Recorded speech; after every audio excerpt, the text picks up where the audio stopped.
So today, guys, we are going to be getting into some depictions of CSA, and I just want to put that out there, as well as eating disorders. So if this is something that you would prefer to skip, we can see you on the next episode.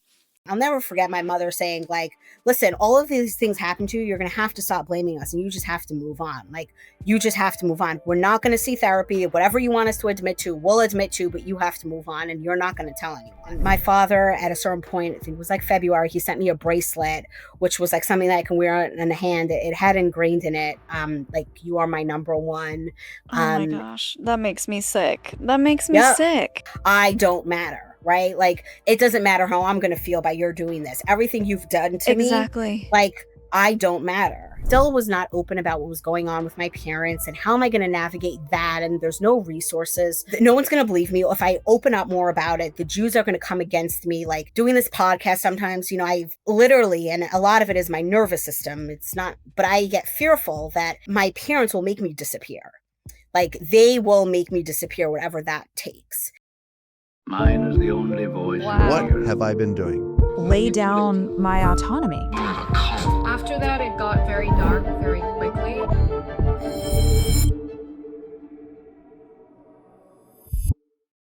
Hey guys, my name is Shalise Ansola, and this is Cults to Consciousness, where we discuss leaving high-demand religions or organizations and finding healing and independence through awareness and true individual sovereignty. If you're only listening and you prefer to see our faces, go to YouTube at Cults to Consciousness. We love it when you join in on the conversation. It's the best way to support the podcast. Interacting with the post in any way possible always boosts the algorithm, and leaving those words of encouragement mean so much to our guest. Guys, today's guest, we filmed a previous episode. You don't necessarily need to go back and watch it right now if you don't want to, or you can if you would like more context on her life. Basically, we are diving into her specific Ultra Orthodox Jewish sect in New York and all of the ways in which it fostered this very specific environment for abuse and perpetrators to go unchecked. It was a very heavy episode, lots of depictions of abuse and things that were extremely rough to go through, I'm sure, and even just to listen to. It was a lot to take in. So if you want to hear more about her childhood, her past, how she was isolated, how her parents treated her, I want to say under the guise of religion, but mostly it was a type of environment that allowed perpetrators to do whatever they want and not be checked by law enforcement, because going to the police is a sin. Where we left off, she had just gone to a camp and she had told them that she doesn't want to go back home because her father had been CSAing her and she doesn't feel safe in her home. And they handed her back to him, specifically called him to come pick her up on a silver platter. And we're going to pick up right where we left off and how she dealt with that situation. Thank you guys so much for watching. He picked me up from school. He dropped me straight off at the therapist's house, talking about boundaries. Dropped me straight off at the therapist's house. The whole car ride, like with my father, he was pretending as if he wasn't angry. I mean, it was like he was just, we're just going. He's picking me up because I did something. I'm mentally ill and we're just going to go to a therapist and we're going to go home and we're going to live life happily fucking ever after.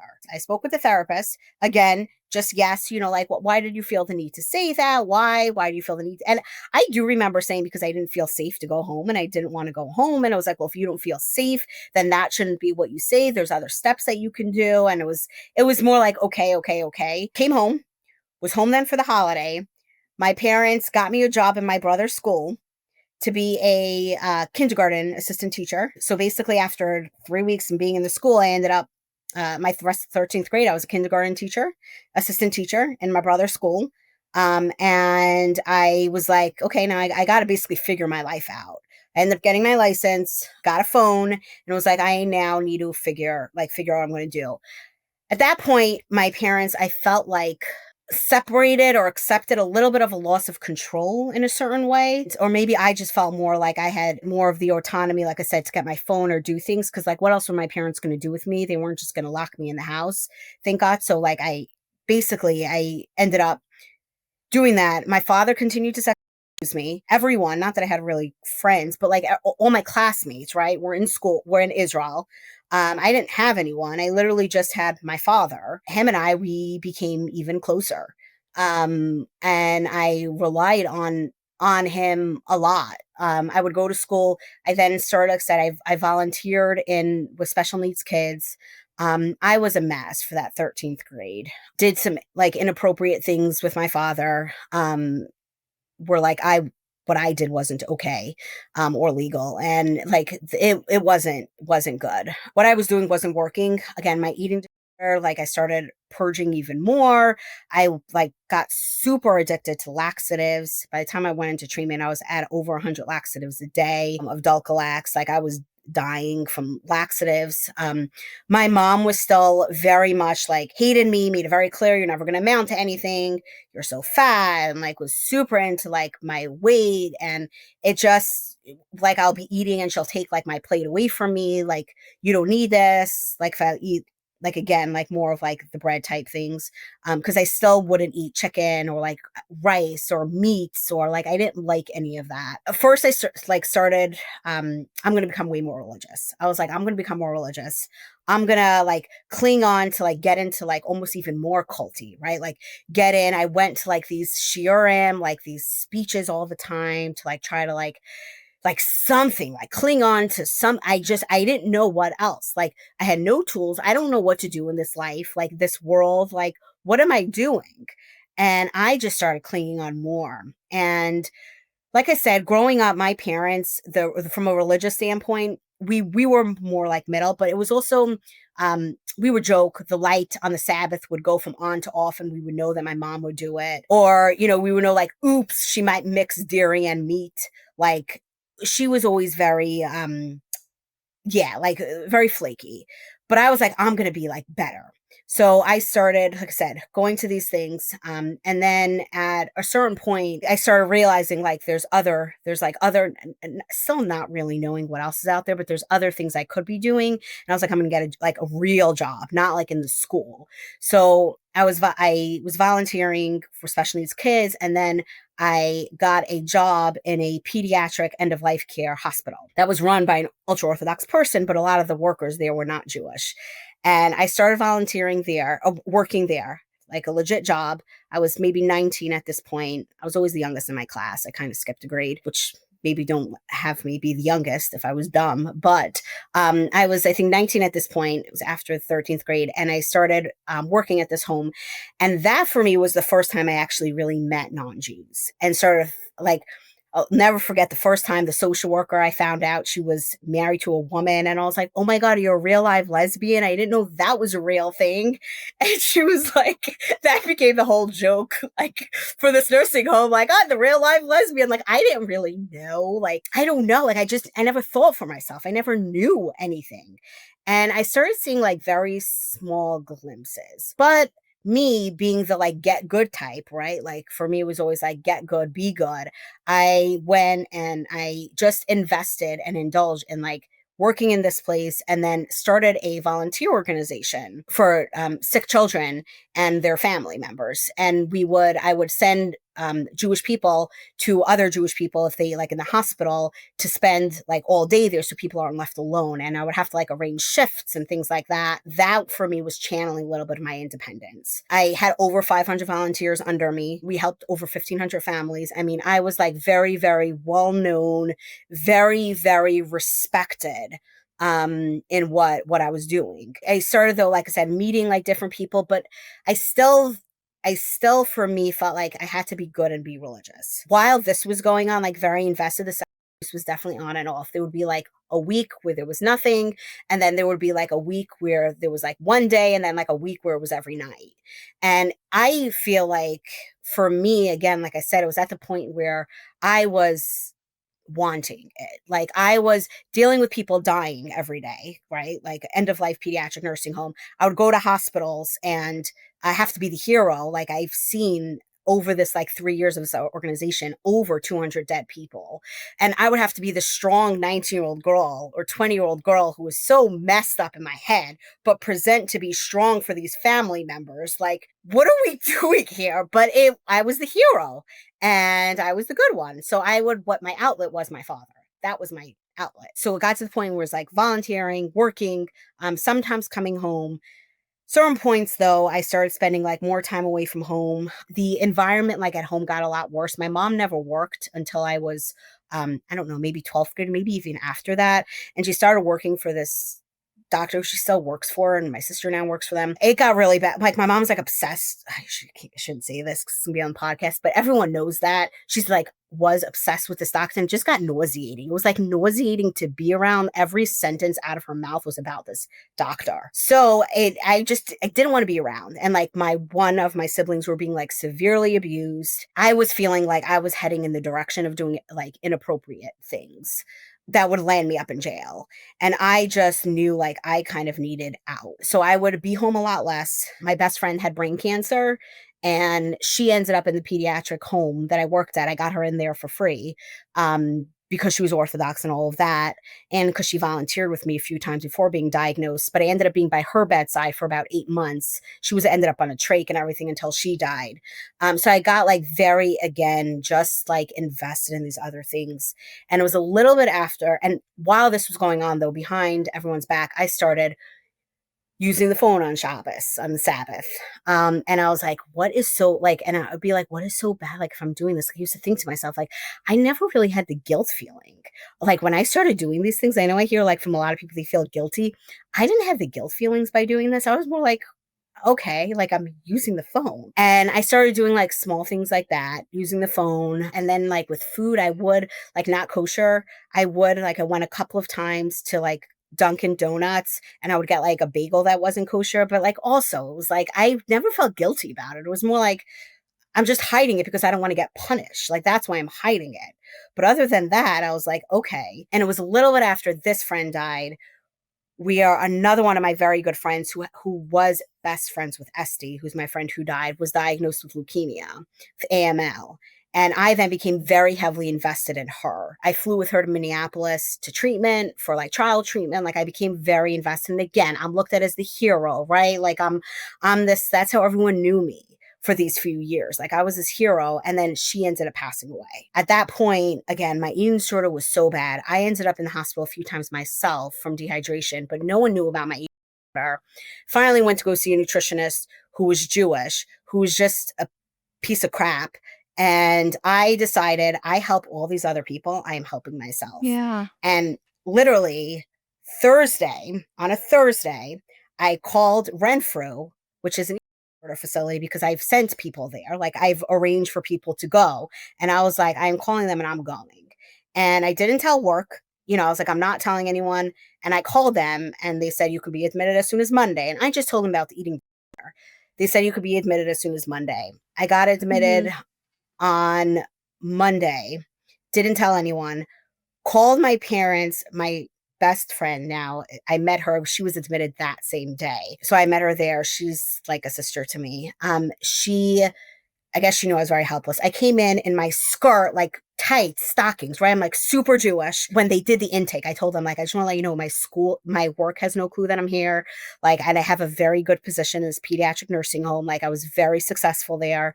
My parents have no clue I'm here. Like, no one knows that I'm here. And they're like, okay, well, that's, I guess, our first step. We called my job and I let them know that I was not coming back for now. I was going into treatment, and they said that they knew something was going on.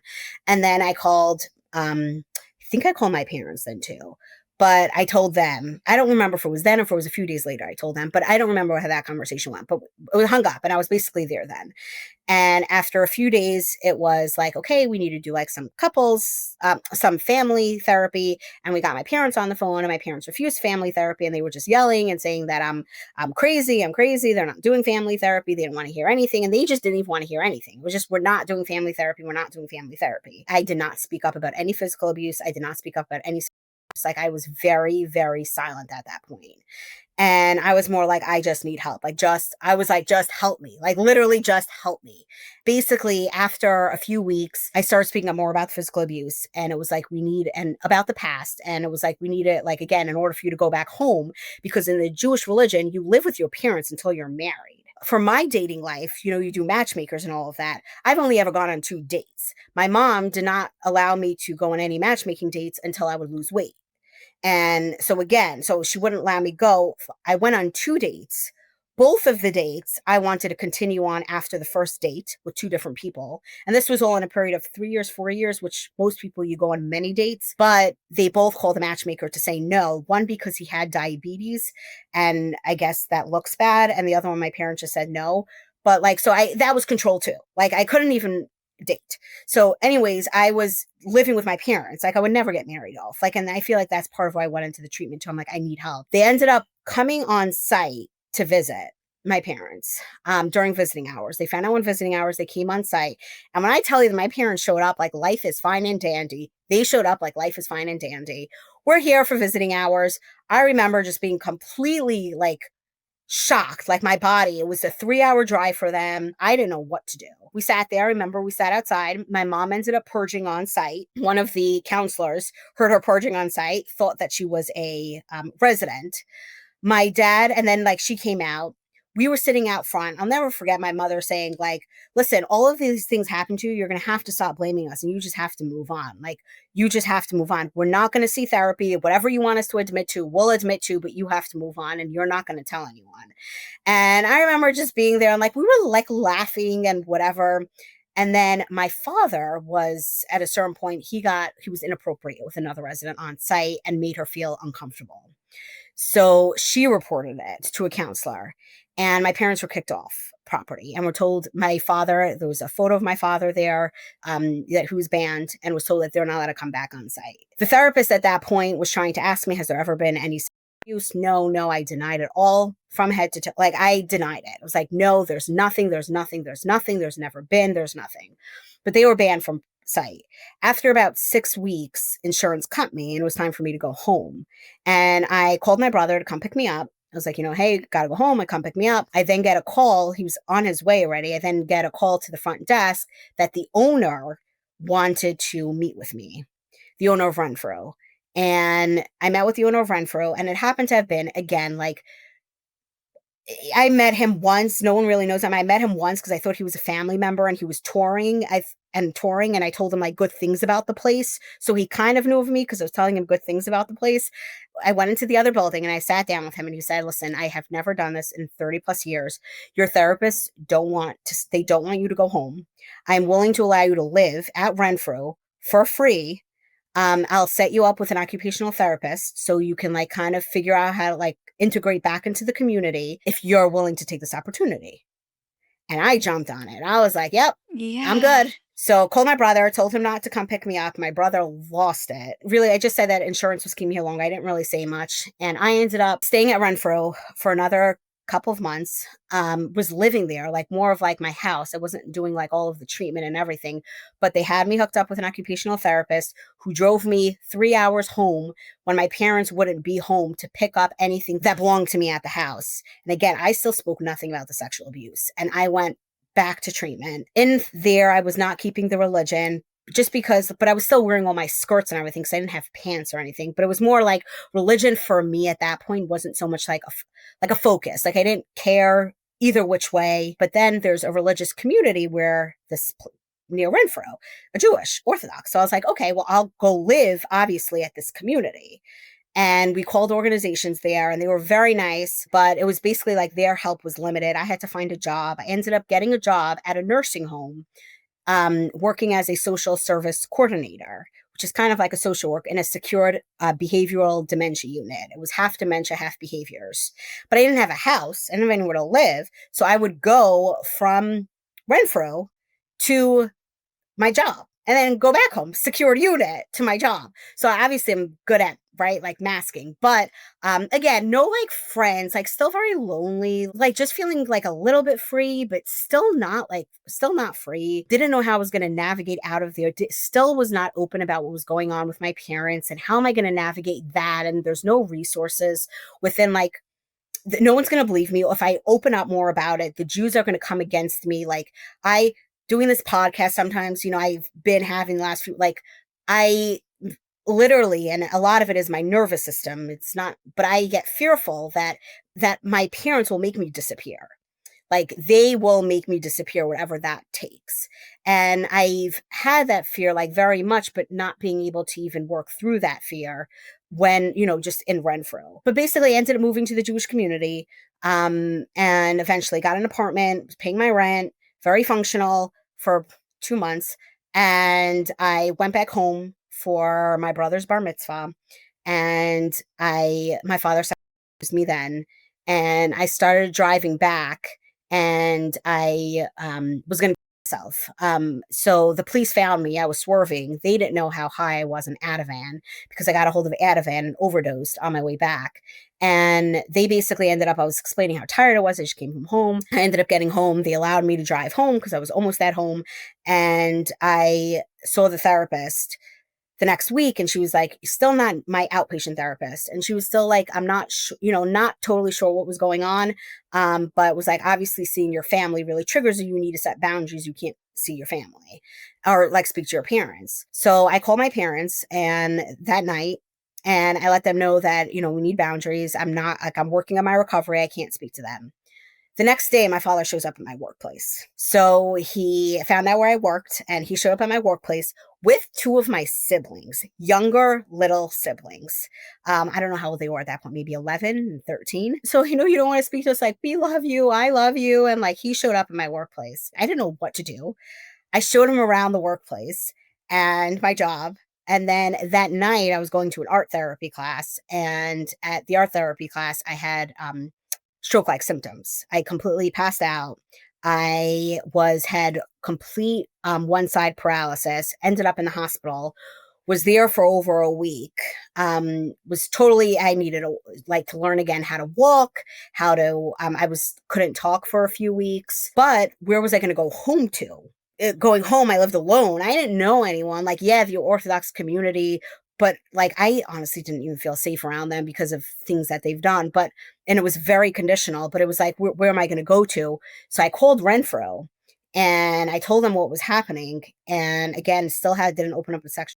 And they said I can come back there while they do therapy, like while I do PT, OT, speech. So they allowed me to go back there. I lived there for a few months, it was maybe 2 months, which wasn't great because it definitely made me relapse in the eating disorder because I was around everyone with eating disorders. And then they were recognizing it wasn't great. And I ended up getting back discharged to the community, was a little bit more, I was like able to walk at that point, went back to work. So I was able to pay rent. When I was inpatient this time, I told them about the sexual abuse. So I did open up about the sexual a little bit. But it wasn't like, it was more like focused, not so much on they weren't going to give me free resources necessarily for therapy. It was more about like my OT, PT, speech. So I didn't get too much support, but I got a little bit like therapy support. So Stacy was eating disorder therapist. She handed me Jess, who's the trauma therapist.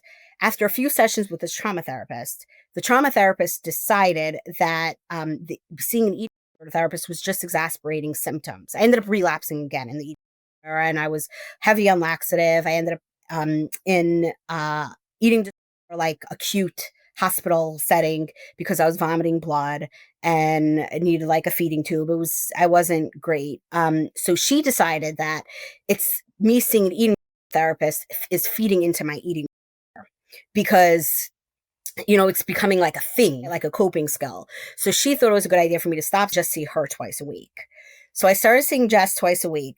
After about a month, she also decided that really what I need is just a family and like support and to like, so she ended up basically taking me in. We were for about a year and a half, 2 years, very, very enmeshed. So instead, my life now became even smaller, just working and then being with this therapist. We would smoke pot all the time. Her boyfriend, who's now in federal prison, was also a former client of hers, who reached out to me a few weeks ago to apologize for using my phone to commit some crimes because he's been prosecuted for murder a few times and selling drugs and people. So he's in federal prison and reached out to me through federal prison. But I ended up basically complete toxic environment. Helped her with a lawsuit for someone who she crossed boundaries with, that the person said that the reason why her child attempted suicide was because of this therapist. So she was getting sued. It was like a bad situation, really, really unhealthy, really bad. And again, I don't know. Like, all I know is that non-Jews are bad. I think even in treatment, I felt like non-Jews were bad. But this was like the first person that like, I was like, ooh, she's a non-Jew that's good. She's trying to do good, right? Like she's trying to help me. And I started like thinking, okay, non-Jews can be good. And I, again, like cleaned on, like took that and ran with that, never realizing like, no, there's good people and there's bad people. There's good actions and there's bad actions. Like you're not taught that. It was 2 years of that, and I was also like back and forth with my parents, boundaries, not boundaries, talking to them. I never really saw them. My father ended up going into kidney failure while I was with this therapist. And at that point, my father called me and said that he knows, because of everything I did with the volunteer organization, because I'm so good-hearted, that I would be the only person that can help him.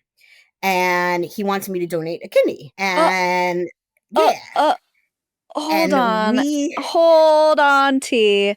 After everything that you've gone through, after everything that he had taken from you and was continuing to take from you, you form this trauma bond with him. You're unable to cut it off. He is manipulating you. He is using you. And now he wants your kidney. yep.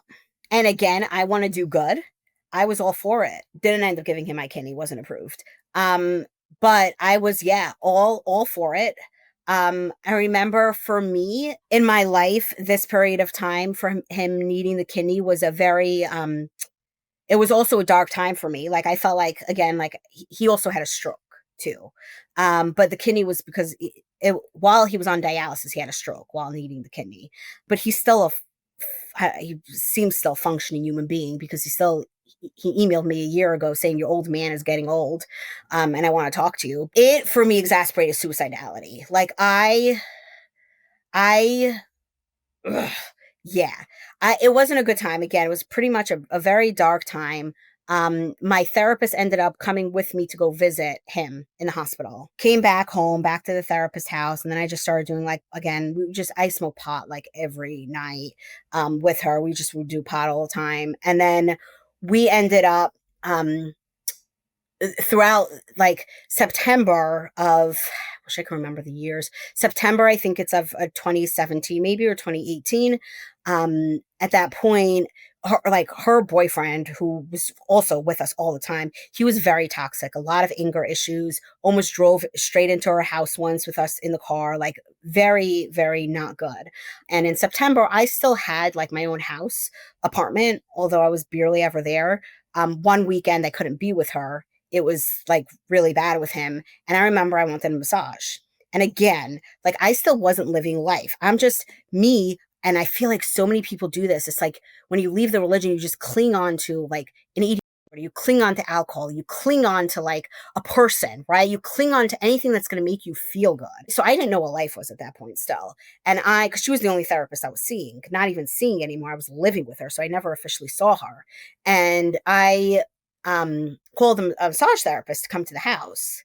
And I didn't realize that there could be like bad massage therapists, like bad things can happen. And massage therapist came to the house, and he ended up raping me that night. And I was also one who I never had, like, I was never into dating. I never had sex. I was never into one night stands. Like, I never explored that. Like, all I knew was my father. And the next day went to work, and I really didn't know what to do because I was convinced I was going to get pregnant, because all I know protection is from the way like my father, and he didn't do it that way. So I was like, I'm going to get pregnant. And again, I'm talking about like, I'm at this point, maybe 24, 25. Like I'm 33 now. Like I'm not like a little kid, but it's like as if I'm a little kid because there's no education. I don't know. And I told my boss, and she's the social work director. And I told her, I was like, listen, like I didn't tell her I was said I had sex yesterday, and like I don't know what to do. Like I think I'm pregnant. Like I don't know. I was like, I don't really know what happened. Like it was very much like that. And I ended up, she said, like you should go to the hospital, like so they can like check. And I ended up going straight to the hospital, called my therapist. She met me there. I had injuries.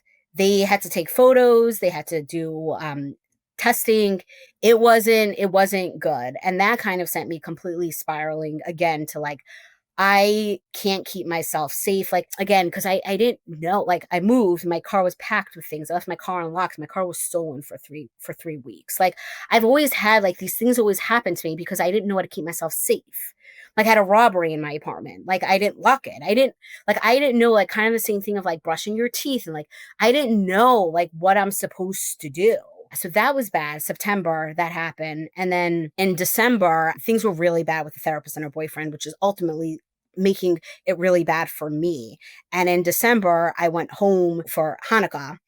which I only went home maybe 5 times in a few years, but it was to a hotel that the family does a whole gathering. And I went for Saturday night. And at this point, again, I'm not being religious now at this point, but I'm not saying that I'm not being religious to anyone other than like work or people that knew me. But like my parents didn't necessarily know I wasn't religious, but I don't think they would have cared, to be honest. It was more, again, like the control aspect. When I wore short sleeves for the first time, like 10 years ago, for me, it was more like I didn't have guilt. It was more like uncomfortable. Like, what am I doing? Like the bare skin and like, I don't know, listening to non-Jewish music for the first time. It was like, what am I doing? Like, what is this? Like, for me, that was more my exploration of the non-Jewish world. And I'm still like that. Like, I just joined my first softball league, like here where I just moved. And I'm like, oh, like, this is cool. Like, for me, it was kind of all like that. But in December, I went home and I just went Saturday night. I didn't want to go for the Sabbath. And I went home Saturday night. I went to the hotel and he lost it, her boyfriend. And he was sending me crazy text messages. She was very threatened by mine and her relationship. And he was sending me absolutely crazy text messages. He was clearly on drugs. He was sending me back things about like the abuse, how she's sure I enjoy it with my father, and just really bad things. I ended up totally losing it. I ended up calling my father into the room. He ended up abusing me. And I basically then drove back and went home and I attempted suicide. I sent a delayed message to my Jess and my old therapist. And I said like, whatever, thank you so much for everything, whatever. I attempted suicide. I overdosed. I don't remember a lot after that. The police got to the house at a certain point. I ended up in like I wasn't a psych ward yet. I ended up in like a hold place for like 72 hours. I don't remember a lot of it because first I was in the hospital for a while and then like in a hold place. And then I ended up in a psych ward for 48 hours. I called my parents when I was in the psych ward and I didn't have anyone. Like, again, my old therapist said that she wasn't going to speak to me anymore because of what happened. Before that, I forgot for like a month, me and her, because of everything going on with her boyfriend, me and her started going to therapy together. Yeah. And then like, I feel like the going to therapy together, to see another therapist, it was so messed up. So she said that she wasn't going to end up like speaking to, basically she couldn't be there for me anymore because everything going on with her boyfriend. And we at that point found out that he was doing drugs and it just wasn't good situation. And because of her kids, she had kids too, which she had partial custody of too. So basically I called my parents and I called my old boss at my boss for the one that I told about like the abuse. And she came to the hospital, the psych ward, and my parents came to the hospital, the psych ward, and we had like a sit down conversation. I don't remember what it was I don't remember. I don't know. I was in like the psych. I don't know. And my parents ended up leaving. I got discharged like almost early. Like I wasn't there for the full 72 hours. I basically knew I couldn't go back to this apartment because it was the apartment where I was at. And I did it. I couldn't do it. Like I couldn't. My boss, she said, you can come stay with me until like you kind of figure out your life. So I went and I stayed with her for a couple of weeks.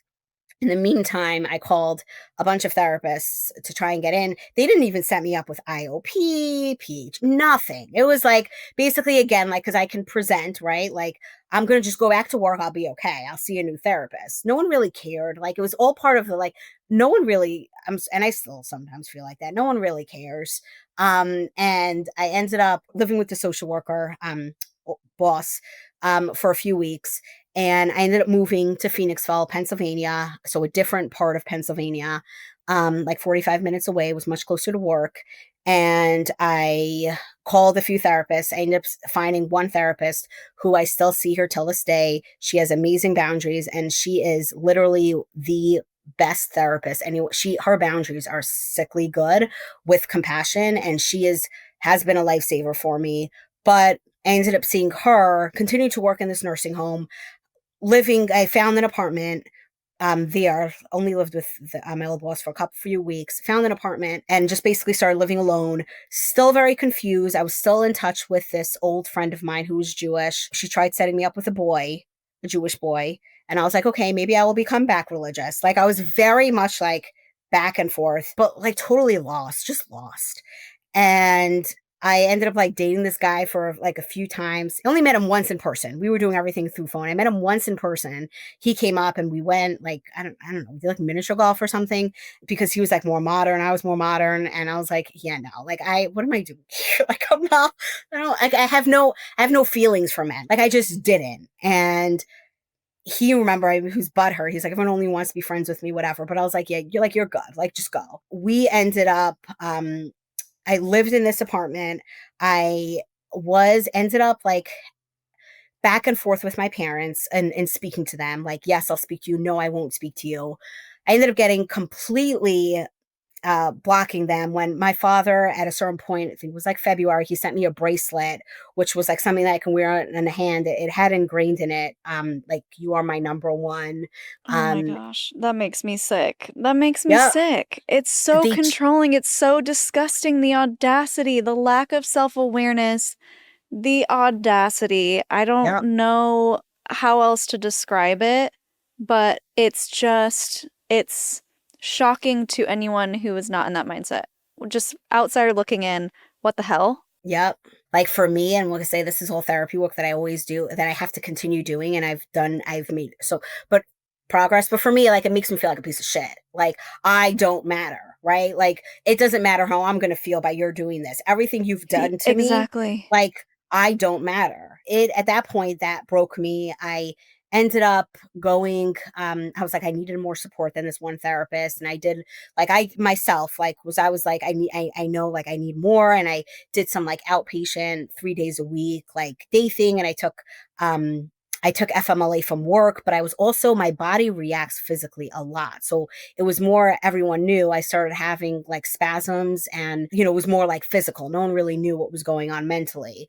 But I ended up taking, like a month or two off again, was getting paid, came back to work.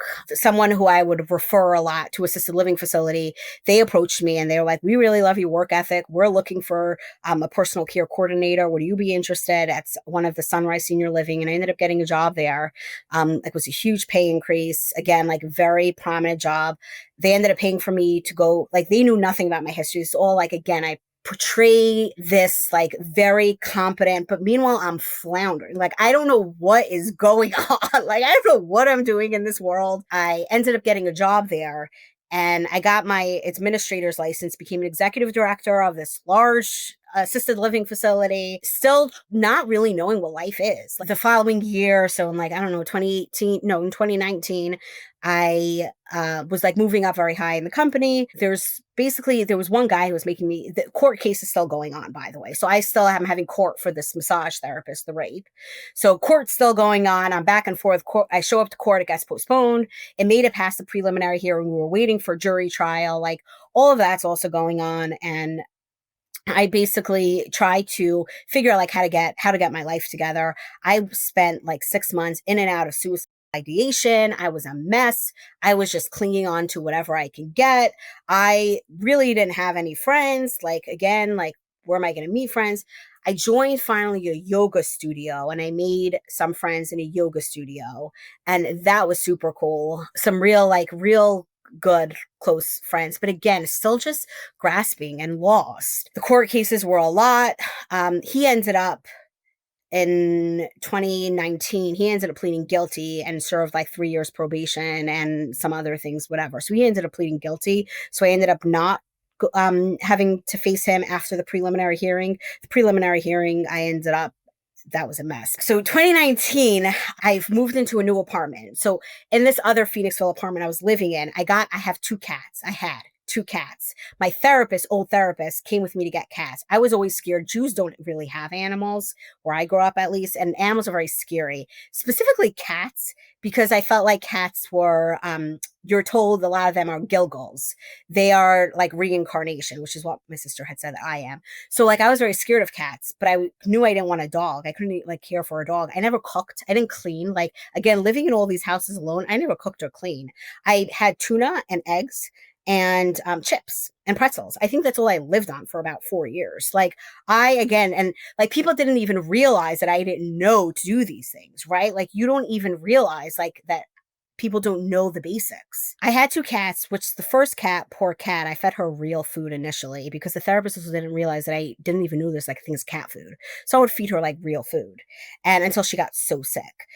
Also for a few months, like I would leave the food, like I would run into the room when she wasn't there and I would leave her. This poor cat was locked in a room. Like I was so scared of a cat, but I wanted to like do what like I'm supposed to do.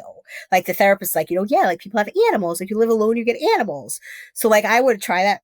Basically living in this Phoenixville house that I was like, I'm going to get my life together. The cats ended up getting fleas. Again, didn't know what to do. So I just slept on the regular cat, like my regular couch, the couch instead of the bed for like 3 months until I was so scared to pick the cats up to take them to a vet. They were never at a vet. So I basically ended up, I was like, I'm like moving, right? I called, my boss, and I was like, I need you to take my cats to the vet, get bombed. And they ended up getting bombed and stayed there until I moved into a brand new luxury apartment that I was able to custom build. And again, like as if I have like my act together, I'm like building, like telling them what design I want. And I move into this apartment and I, like I said, I was like an administrator at this place, like very like act together. And the cats come with me. And then at that point, I start to, again, like I was spiraling again. And I was like, like my friend was like, you maybe need a partner, or like you need, and I was like, but I don't, like, I didn't, it's so hard to explain that when you don't explore sexuality, you don't really realize there's like this other thing you can do, like that you can be with women. Like it wasn't like I was like embarrassed or feel guilty about it. It was a foreign concept, right? It was a TV concept for me. It wasn't a real thing, but I wouldn't want to date men. Like I see men out there. I have no, like So I decided, hey, I'm going to like toggle this and switch it to women, like online, right? And I remember switching it to woman. And then I told that to my friend, the one who was like my mentor, who's been like on and off, like definitely like supportive kind of me. I didn't speak to her for the full 2 years I was close with my therapist. But other than that, she's been very heavily in my life. And she basically said, like, if you're dating females because you have mental illness, and no, like you're not doing that. I was like super torn. I was again, like, I was even at that point, like embarrassed to tell my therapist. And like, I just didn't like, I was just feeling lost. Like, again, like, I will never get it right. I will never, ever get it right. Finally, like after a lot of like suicidality and things were going crazy at work, I basically toggle towards like, I'm going to do this female thing. And that night, I also had the strep and the flu. I was on Plenty of Fish. And I started speaking with Steph, who's now my current wife. I started speaking with her. And we spoke for like a week. And then poor Steph, I then was supposed to go with my sister, who's getting engaged. I was supposed to go with her. I was taking her to Florida, which was something I did sometimes. I was taking her to Florida. And I ended up taking her to Florida. And that ended up being a complete mess because I had pretty strict boundaries with my parents, but I then started speaking to my parents again. And like, it becomes like when I was speaking with my parents again, it's like, it's so messed up. It's not like they're not healthy. It's not healthy. Like none of it is healthy. And I ended up speaking and then basically came back and like started digressing again in like my recovery of like mental health and just like not okay. And my therapist is like, I think we should include your sister. Like if you want your sister in your life, like let's include her in therapy. So we get on a call with my current therapist and my sister, and she starts telling me, will not hear anything from you about my parents. I believe that you're a Gilgal and you're reincarnated. I will not speak to you about anything with my parents. And this is like my younger sister who I loved. And I still have like, I wish that she can be different. Let's put it that way. I wish she can be different because I've given her many opportunities. But she did all of that. And I had a really hard time managing that. I stopped speaking to Steph because like I couldn't. And then I started having seizures and ended up in the hospital for a few weeks with seizures. My first seizure, I don't remember where it was where I ended up in the hospital. And I injured my hip during one of the seizures. So I was then in a wheelchair for 3 weeks, for 3 months. I couldn't walk because of that. So I had to take a break from work, and I went to go live back with my old boss's house, who at this point we were good friends. I went to go live with her, which was a bonus for her too. She's definitely the caretaker type, but a bonus for her too, because I was helping with her kids and babysit, like, and all of that. Had some really close friends. I had to be kept an eye on 24/7 though, at certain points before I was able to do the babysitting because of the seizures. So I had like people were like there, but it was the worst fucking feeling. But it was again like an extremely helpless, and it got to the point where it was like, I can't speak to anyone in my family. Like my mental health, if I'm speaking to anyone in my family, my physical body can't take it. Like I can't take it. And I basically again said, like, I'm done. Like I am not speaking to you guys anymore. Like I'm done. Of course, I became the crazy, mentally ill. That from there, again, I started speaking to Steph again. My poor woman, I kept blocking her, unblocking her, but like not like I stopped speaking to her for like a month, and then I like reached back out to her. I'm like, hey, like I'm really sorry, like everything going on. And we ended up getting back together. I lost this other really good friend. And then we definitely, we've been together now for 6 years, happily married. After like a little bit after we got together, we had, I quit this job as the administrator, and I started working in a VA home as an administrator, the veterans home, very large veterans home. I became the administrator there. After a few months, I hated it, the job, and I started working for an ultra Orthodox company, because you can get away with so much in the ultra Orthodox company. And I pretended to be religious. Meanwhile, I'm like living with a non-Jew woman. But they didn't know that when I would show up. I had tattoos. When I would show up at the office, they all were covered. But I like still, again, like still, and this was only 5 years ago, like six, still clinging on to that, right? Like I'm still doing that, like fake, like living my life. But like, what else is there? Still not knowing really what else is out there. The company that they had, I was like, I can do this myself, and we could make way more money. So I ended up quitting. And Steph, who was a lineman at that time, was like, well, if you think you can do it, like, do it. But I had a non-compete. So we had to move out of Pennsylvania to Colorado. I started the company, but, and I hate saying this because it sounds like I didn't do it myself, but on LinkedIn, I found an ultra Orthodox guy that was willing to guarantee me a salary for a year and get 51% of the business. And he would be a silent partner. I was not allowed to tell anyone. So he only ended up paying me twice for 2 weeks. And that was it. The only money I got from him, but he still remained at 51% of the business. And he was ultra Orthodox.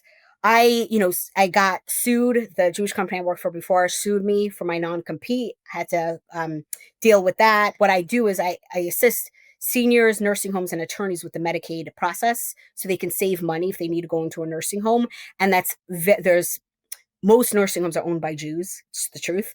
So it's a very Jewish company that I do. Like who I deal with aren't mostly Jews, but there's a lot of Jewish companies that try to do what I do. This other company tried suing me for my name, because it's Sensible Senior Planning, and their name was similar. So I had to trademark my name and win that, and basically run this company, and was heavily invested like in that and in the relationship. Like still, I didn't even realize how much I didn't know about life. Like I said, that's like really when I started like brushing my teeth and like showering. Like I still cooking and cleaning, I still don't do. That's all my wife, thankfully. And I got to a point where I was like, I cannot depend on ultra Orthodox. I can't. Even though like for the outsiders, it's like, why? It's just an ultra Orthodox person that's doing it. It's like, because I can't spread my wings if I'm tied to the ultra Orthodox community. I posted something on LinkedIn about being gay, and he called me and was like, you're going to lose all the business. Take that down. Like it was very much like, you're still the brainwash, right? Like you're still getting. So I told him I'll buy him out. So I ended up buying him out 4 years ago. Over the last 4 years, have been, I would say, very like, very stable, very, very lucky, very proud, have created a life where I feel like for the rest of my life, I'm going to always be learning and growing and on a journey. And have emotions that come up. There's, triggers, but I've been, seeing my therapist once a week, in a happy, good relationship, created a life where my wife right now basically, and me, we have a lot of freedom. I have to say, I mean, the business out at this point is created a life where, yeah, we travel whenever we want. We go wherever we want. We now own 2 homes, one in the suburbs and one in the city, so that we can live and be where we want. We have 3 miniature dachshunds. It's so cute. When you sent me the They picture, I'm are. like, oh, wieners. Yeah. Yeah. And they're, like I've created this life, and at the same time, there are periods when I like to say tender, and when I struggle, like the big things I struggle with masking, right? Like I struggle with not pretending like everything's okay when it's not, struggling with just having to be good and be right and be good at, or like, if I do something bad, I feel like I deserve bad things. Like there's just still so much ingrained within me that like I continue to learn and grow and try to work on, shifting mindsets and self-talk. And but with eating disorders and like symptom usage of like suicide, never, I've been clean for, I don't know, 7, 8 years. Like I've been more or less like, again, have been able to create that life. Family, like the one big thing that we are trying to work on is, like extending our network, because Steph has a very small network as well with family. So kind of, the loneliness pops in. I've always wanted to cling back to my family. That kind of shifted.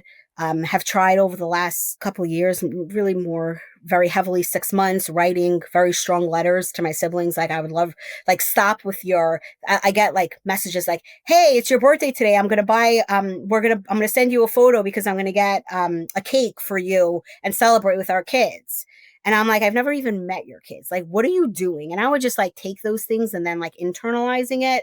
So it was like at the point where like, I needed to put a boundary and be like, listen, I want none of these, like, any more texts or telling me about your kid's bar mitzvah or my cousin's wedding or my brother's wedding. Like, let's face the facts here. And I know how much you've witnessed, and I'm not going to be told just to get over it, or this is just, was something that they didn't know better or whatever. Like, let's face the facts. And I've gotten silence. It's been complete silence in my responses, other than, like I said, my one relative who recently sent me just, the paragraph saying like, about like that crib thing and how much you always see like my mom pinching me and my mom not liking me. And, she totally believes the sexual abuse and has acknowledged about recently, she hasn't been at my house for years, but has been at the house and is seeing a lot more things now. And like, that's been like the only validation. I wrote back and it's been, I don't know, 2 weeks, 3 weeks. I still haven't heard back. But yeah, I mean, there's been really no contact with, it's just done with contact with family. And just, at this point, just creating the life with struggles, but creating the life that and have created the life that I deserve and want. I minimize it, but I have a good life. The feelings within me sometimes are hard and hurt, but have been able to. Damn. I know. I know. T. Wow. I know. I just don't even know what to say. You have been through hell and back at least 10 times. And just the way you're able to get your thoughts together and talk about this and be willing to share this with everybody, with the world, is so inspiring. And I didn't even want to interrupt you at all because I'm like, I'm just going to let her go because she knows what she's saying. She knows what she wants to say. You don't need any guidance from me. And you did a fantastic job. We're definitely going to split this up. If you're watching this now, listeners, you know that it's 2 episodes at this point. Just, you've been through so much, and I'm in awe of how you've been able to come out the other side and how you've been able to find happiness, and also understanding that you're still learning and still growing. And that's half the battle, is the awareness that there are things that can still be learned, and it's okay that you can take time to do all of that. So, oh, wow. Okay, Linda Listen moment. Do you have a Linda Listen moment for me? Yeah. So I think 2 Linda Listen moments, if I can. Okay, Different sure. ones. So I think the first one is, can I curse? I mean, I've been cursing. Go for But it. I think the first one is like, fuck you honestly, to my siblings. I'm gonna say, like, to my family. I think to my siblings, and I think I've played until now, with boundaries, but kind of like the nice, other than like saying like I need boundaries. But I think, I'm gonna say kind of fuck you. And if you want any type of relationship, to any of my family or past friends or extended family or friends, there needs to first be acknowledgement, and show some type of compassion. So I think that's like my first one. And I think the second one is that I know so many people within the religion that are struggling with addiction, eating disorders, suicide. And it's just, this is a reminder of something I try to remind myself. I don't take it as an excuse for my parents and for their behaviors and their actions that they've had a hard childhood or that they've been through a lot or that they're just messed up. And at a certain point, like when you're at a certain age and at a certain point in your life, we have to all remember that we have to take responsibility in actions, responsibility for our own actions. You're struggling to get your life together. There's supports out there to help you. And at a certain point, it can't be that like victim mindset of, like, well, I've been through this, so I'm going to do this. Like you have to take control and get the supports and use resources that there are out there. And I'll say if you don't know of resources and you're like, well, there isn't any resources for this or for that and something, I mean, I don't usually say this, but reach out. I mean, I'll find resources. I'm very resourceful, or there's other people that can find resources. But I think that's the other point for people that are struggling. Yeah, taking accountability. And while we can say in some cases that hurt people, also there needs to be some sort of accountability to stop the cycle. And yeah, I mean, we could go on for another hour about this, but I won't because I think people know what I'm going to say. So, how can people find you and support you? Yeah, so my Instagram is Tzivya, Tzivya, Ttee Murrin. So I guess through Instagram, I do have a Facebook page that it's only business. It's Tzivya Murrin Medicaid Planner. But I also, because I'm an entrepreneur, I do have to add in that, I assist seniors, nursing homes, and attorneys, a lot of attorneys and their clients with the Medicaid application process for asset preservation and Medicaid. So if someone needs to go into a nursing home or requires home care and they have too much money to get on Medicaid or assistance with the Medicaid process, I will assist them. Or if you're an elder law attorney and you want to bring this practice into your firm, I assist elder law attorneys to do this as well. Yeah, the Okay. company's name is Sensible Senior Planning. So you can find me either, I have a website or again through Facebook. Yeah. All right. Well, thank you so much, T, for coming on and sharing. Holy cow. I hope you have some self-care today planned because that was a lot and you may get quite a bit of a vulnerability hangover, which is common. So I hope you can just relax and take care of yourself today. Do you have any other final thoughts before we go? Just you're doing great work. So thank you for Thank what you're you. doing for us. Yeah. I appreciate that. Well, wouldn't be here without people like you sharing their stories. So, guys, if you have made it to the end of the second episode, amazing. If you haven't seen the first one yet, definitely make sure you go back and watch that. We will link it in the description so you can find it there. And if you want to support the channel, the very best way, interacting with the post, as always, liking, sharing, subscribing, hitting the bell so you don't miss any drops of any episodes, and of course, leaving those words of encouragement for our guests who are sharing the deepest, darkest parts of their life, the most intimate parts of their life. We appreciate them, we love them, and we support them over here. So if you want to support further with the channel, we have a Patreon, patreon.com/cults to consciousness. We have merch at cultstoconsciousness.com. If you like this episode, I'll link 2 more down here below. We have covered Ultra Orthodox and Hasidic communities in the past, so we do have playlists for those as well. And until next time, follow your highest excitement, be conscious, and be well.